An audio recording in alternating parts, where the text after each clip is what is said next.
A woman is in front of a closed door when she uses a brief burst of magic to unlock it, allowing her to make her way to the top of the building.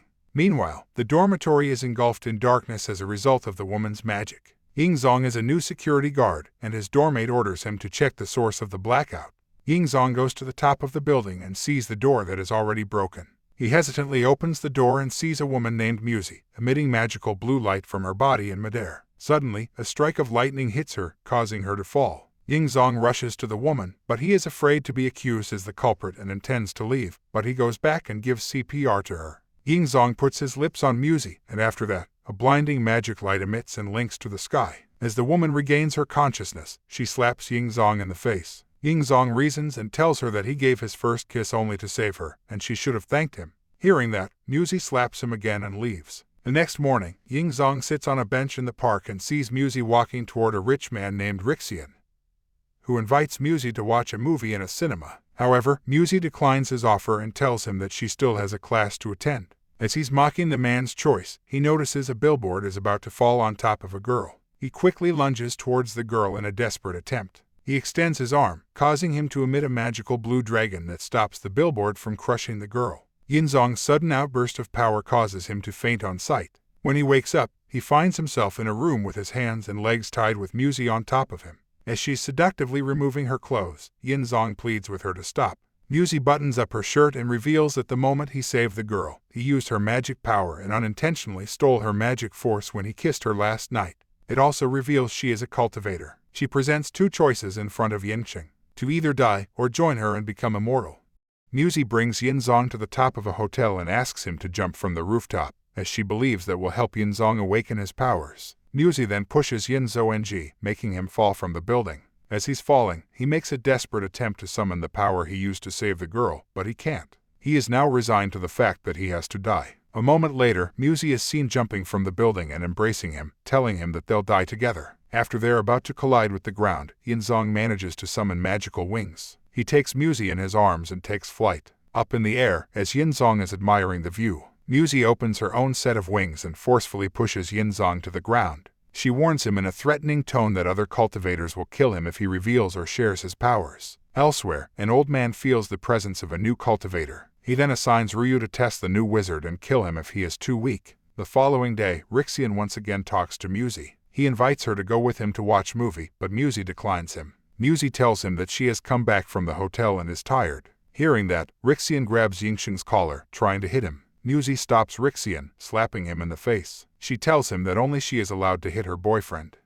Arriving at the location where Yingzong first displayed his powers, Ryu devises a plan to capture him. Through her mobile, she spreads her sexy photos with the message that she's looking for the cultivator and wants to date him. Unfortunately, Ryu is being fooled by simps and perverts. Meanwhile, in his dorm room, Yingzong is trying out his new smartphone given to him by Musi. His senior, who's been seeing him use the computer, starts to babble about meeting with a cute boy. In a hypnotic state, he leaves his room to meet the cute boy in the park. Yingzong follows after he realizes that there is something strange with his senior. As they reach the park, Ryu is already waiting for them. She is disappointed to find that the person she meets is not the cultivator she is looking for, and she immediately hits him. Yingzong rescues his senior by summoning his wings. Ryu then realizes that Yingzong is the person she is looking for. His senior thanks Yingzong, and Ryu flees. Yingzong intends to report this incident to Musi. As he is about to walk, Ryu shoots him a love spell. And as a result, Yingzong suddenly falls in love with Ryu, making him follow her to the rooftop. Yingzong, under her spell, is seen confessing his love to Ryu. Even so, Ryu doesn't like it since Yingzong looks exaggerated and she hit him. Ryu removes her spell from Yingzong, and he gains his senses back. Ryu draws her magic sword and attacks him, but Yingzong flies above, trying to escape, but Ryu hits him, trying to stop him. As she's about to finish him off, suddenly, a dark lightning strikes. It turns out it comes from Musi.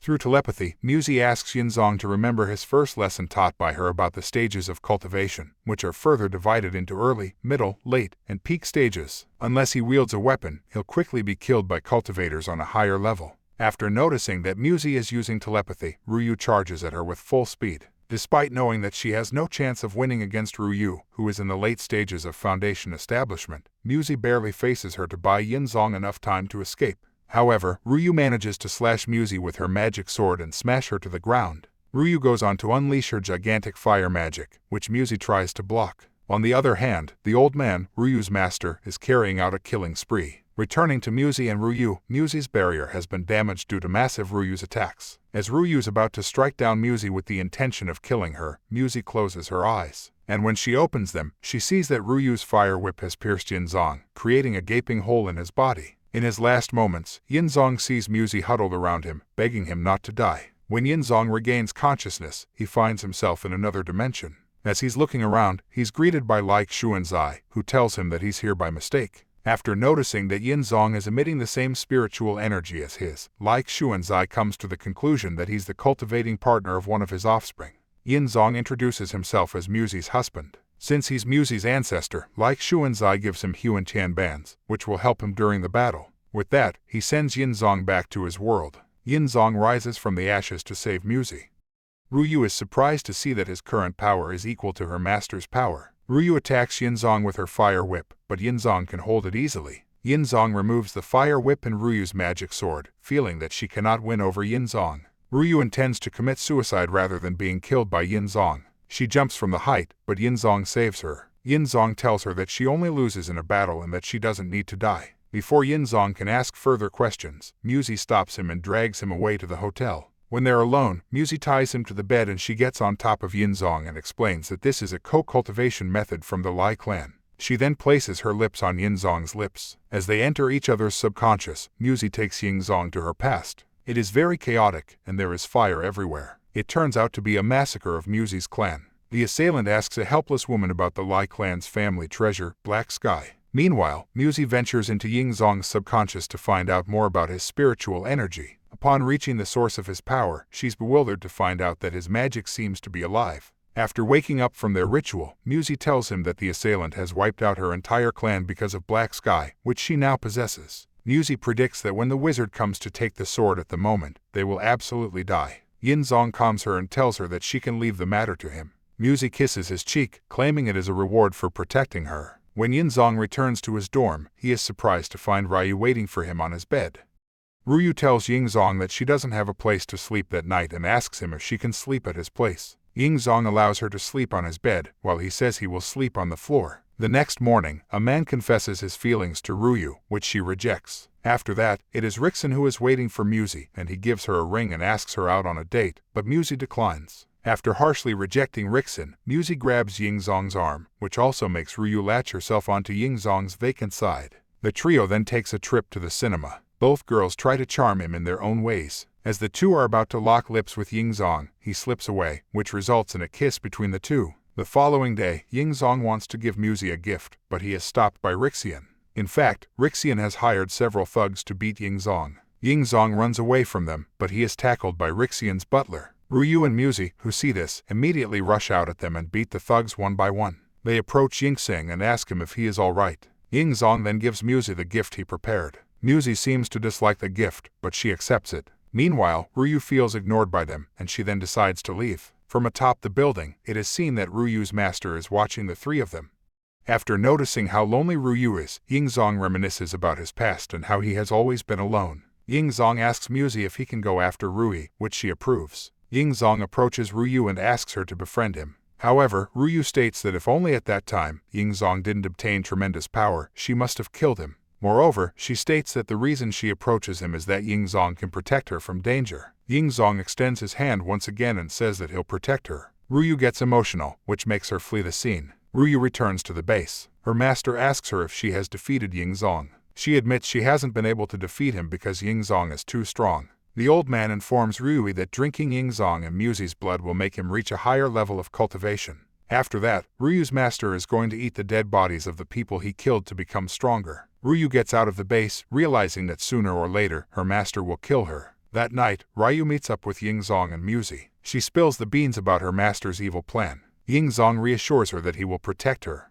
Ryu tells Yinzong and Muzi her past. As a child, Ryu was an outcast. They called her a monster and said that no one would be willing to marry her in the future. Her only friend was a snake spirit residing in the caves. One fateful day, a fortune teller visits her village, and after crossing paths with him, he telepathically warns Ryu to stay away from the snake spirit, but she ignores his advice anyway. Upon reaching the caves, she finds the place empty, and a loud explosion is heard, and the village seems to be chaotic. Rushing to her village, she comes across her dead parents and houses overtaken by flames. Ryu stumbles upon the same fortune teller who was heavily injured. He told Ryu he had hurt the monster, but he didn't manage to kill her, and he died. Ryu reaches the cave, where she meets her future master, who gives her a weapon, leaf fire, to kill the snake spirit. Following the blood trail, Ryu ventures into the forest, where she finds her old friend battered down. As the snake spirit inches closer to Ryu, she raises her weapon, inserting it into the snake's abdomen. With quivering hands, the snake spirit puts ointment on Ryu's wounds. Ryu regretted that she had killed her friend and cried. Ryu seeks out the old man to save her from the pain. The old man then offered her to be his disciple. After finishing up her backstory, Ryu informs Yingzong that her master has adopted a new technique to level up, which involves the consumption of blood. If he manages to kill 2 cultivators, then he'll level up to the last stage of cultivation. With a common enemy posing a threat to their lives, the 3 of them join hands together. Ryu states that if they can lure her master into the trap she has put him in, they will be able to defeat him. Later in a hotel room, Musi comes out wearing a towel, which fills Yingzong with dirty thoughts. Excitedly, he asks Musi if they're going to co-cultivate together. Musi answers him by hitting him hard in the head. Musi states that there is a way for Yingzong to become stronger, which is by making contact with the spirit inside him. Musi cuts his palm, and blood starts to flow. Musi orders the weapon spirit to come out. Suddenly, a beautiful woman greets Yingzong by calling him master. The spirit tells him that she is very strong, and Yingzong needs to be stronger than her to control her. The spirit then disappears because Yingzong is not strong enough to control her. The following day, Yingzong meets Rixian, who has hired 2 cultivators to kill him. As the cultivators charge at Yinyong, Musi and Ryu appear to come to his rescue. Suddenly, a magic circle appears beneath Musi and Ryu, and they are tied by the magic threads. Rixian gets ready to touch them, but Yingzong comes to protect them.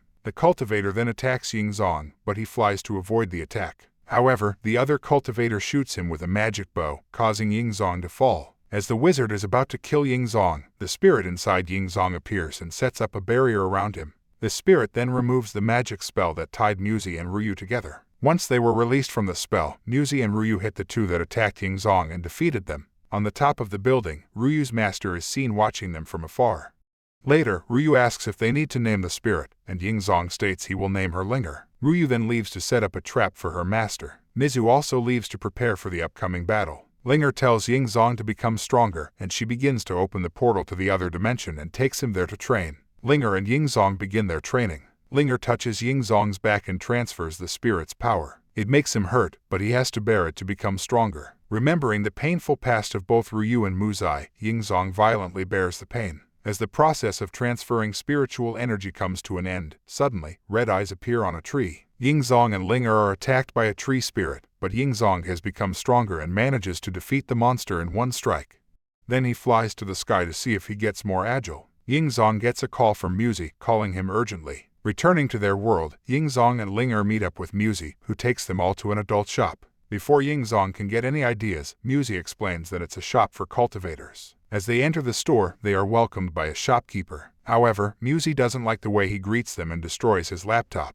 Musi takes out her VIP card and tells the shop assistants to call for their boss. Musi is brought to the boss, while Yingzong and Linger are prohibited from entering the room. It is known that only the VIP cardholder is allowed to enter and meet the boss. Musi then gives Yingzong some money and tells him to buy the magic stuff. The salesgirl, in a bunny costume, shows them some of the magic stuff that they can buy. Meanwhile, Musi meets the boss, demanding to buy their most prized possession. On the other hand, Linger picks a case, and Yingzong buys it. As he opens the case, it contains a rusted dagger. The shop assistant explains that it is a dragon blood dagger. After Musi gets what she came for, the trio leaves the shop. Later, the salesgirl excitedly reveals to her boss about her sales. Hearing this, the boss is shocked and faints. That dagger was actually priceless. In the old man's lair, Ryu approaches her master, informing him that she's failed at her mission. The old man reveals that he's been spying on her by taking up the pretense of a janitor. With that, he attacks Ryu. After dodging the attack, Ryu drops her act and runs from her former master, who chases after her. Meanwhile, Musi inspects the dagger Yingzong got. Linger explains that in the past, her master, like Xuanzi, fought the evil red dragon and sealed it in the soul of the dragon blood dagger that Yingzong is currently holding.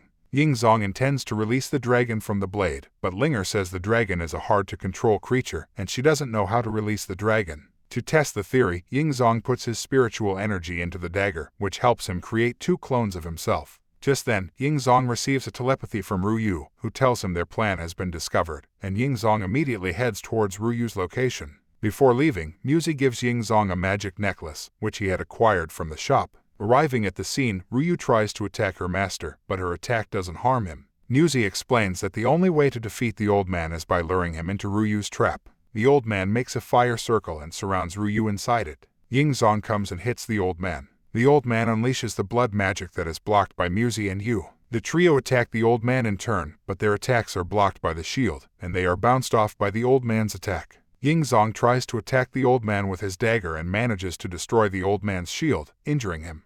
Yingzong mockingly says that the blade's designed to kill dogs. Suddenly, he grabs Yingzong by the throat, lifting him into the air, but it turns out to be his fake. The real Yingzong then attacks the old man from behind, but he manages to avoid it. The old man then unleashes blood magic, which drains their spiritual energy and also their blood. As a last resort, Yingzong summons Linger, who puts up a shield around them, stating she will hold the old man's attack and telling them to take the opportunity to escape. The old man tries to break the shield, but his attack can only make a crack in it. As Linger can only hold him off for a short while, she urges the trio to run away. Yingzong and the girls escape into the forest. After Linger returns inside Yingzong, it's not long before the old man catches up to them. Having the old man exactly where they want him to be, Ruyu unleashes the Yang Flame Array, which traps him. Yingzong, Muzi, and Ryu take the chance to attack the old man, but they are bounced off. Ryu wonders why her trap doesn't work. The old man reveals that he knows Ryu studied his book of fiend art, which he left on purpose to deceive Ryu into believing that she knew his weakness, but in reality, they made him stronger instead. Feeling they won't be able to defeat the old man, Yingzong, Muzi, and Ryu run away from him.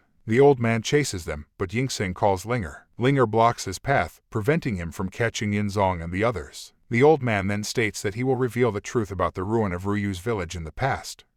Actually, he intended to get the core of the snake monster, but the monster managed to run away. The old man then saw Ruyu with the rare ability of self-cultivating, so he decided that he'd take her to the late stage of cultivation. After his failed attempt to lure Ruyu by adopting the pretense of an old fortune teller, he then turned himself into the snake spirit and slaughtered her entire village. The old man used Ruyu to kill the snake monster. His plan worked, and he got what he wanted, Ruyu in the core of the monster. Ruyu is shocked, and she shed tears in disbelief. Ruyu charges forward and attacks the old man with her fire blade, but the old man manages to block it.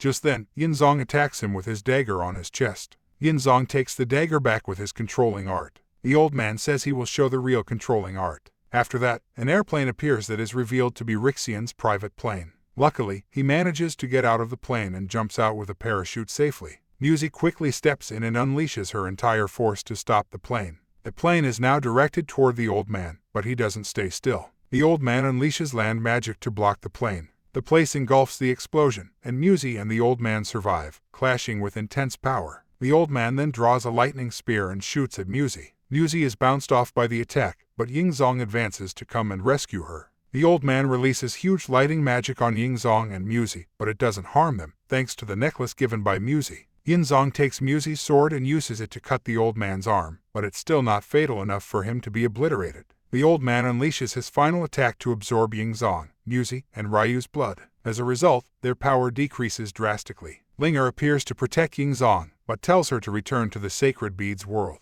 But the old man uses his controlling art to grab Muzi by the neck and break her bone. Seeing that, Yingzong charges forward, but his attack can be easily blocked by a shield. Yingzong transforms into an angel mode and lets his blood be absorbed by the old man. However, he manages to make his blood touch the soul of the dragon blood dagger and make it poisonous. As a result, after absorbing Yingzong's blood, the old man becomes weak. The old man then attacks Yingzong with his blood sphere magic, but Yingzong manages to destroy it. Yingzong charges forward to attack the old man, but he launches his magic, causing the stones to emerge and surround Yingzong. A moment later, Yingzong manages to get out of the stones, and he transfers his magic force into his dagger and delivers a fatal blow. The old man is engulfed in flame and slowly disappears. Ruyu cries happy tears now that the perpetrator who killed her dear friend and his parents has been eliminated.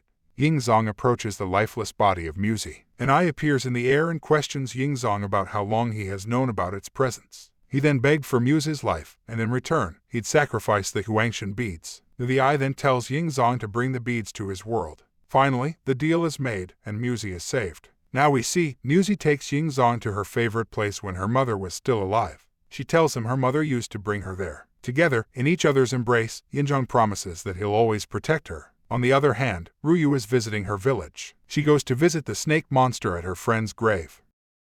The anime ends here. Thank you for watching till the end, and please don't forget to subscribe.